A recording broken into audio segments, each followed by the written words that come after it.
The best laid plans of mice and men. Started out the morning working on Levi's little tractor down there. The compression release is busted on the camshaft, so we got to pull the motor off, tear it apart, fix that. But came over here, fixed the alternator, got those washers in, got the alternator remounted. Come around here, it started up, ran fine, shut off. Well, it wasn't getting fuel. What the bloody hell's going on? So pull the plug out of the bowl down here, little square head plug, no fuel. Okay, needle valve stuck. That's in behind this little brass gizmo here. Well, just for fun, I pulled the fuel line off. There's barely any fuel coming out of this rubber line. There's rubber line in here, I promise, right there.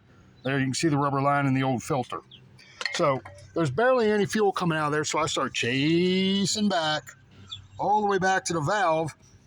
I had the valve shut off. I opened the valve up. Fuel flows fine if there's nothing hooked to it.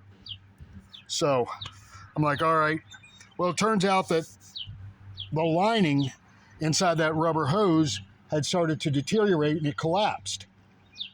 So, well, I got all this number 4 AN stainless line here. We're going to use this bad boy up. So, as you can see, I got a little creative with it. We put a new filter, all new AN. That's actually the PTFE hose with the braided stainless cover on it.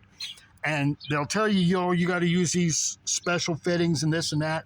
Well, as long as you use a fuel injection fitting and you crank it down, you're okay on a low pressure setup like this. This is all gravity feed. There's no fuel pump whatsoever. On anything that's got a fuel pump on it, yeah, you want to use the correct fittings. But on a gravity feed situation like this, these clamps here you want to stay away from. Use the fuel injection clamps right there. You can get them for a little bit of nothing off of eBay. Because I didn't have enough, I'm going to go ahead and actually change these out after a while. But for right now, it's good enough. I can get it running, get it the heck out of the way. I got another project to move on to. I just want to get the M and the chisel plow out of the way for now. And then I can move on to the next disaster. But it's really not that hard to do. I mean, you guys that know your Farmall M's, you know I'd suppose have a sediment bowl there. That was their idea of a fuel filter back in the day, and it did work. It did work. But I wanted something where I could change the filter out a lot easier in those sediment bowls. Unless you can find original equipment ones, don't waste your money and time buying them from Steiner or from these aftermarket companies, because these aftermarket sediment bowls do not last. They will leak. They are going to act stupid on you. You're going to have just as many problems as what you had when you start with. That's why we ended up with this setup. But there you go.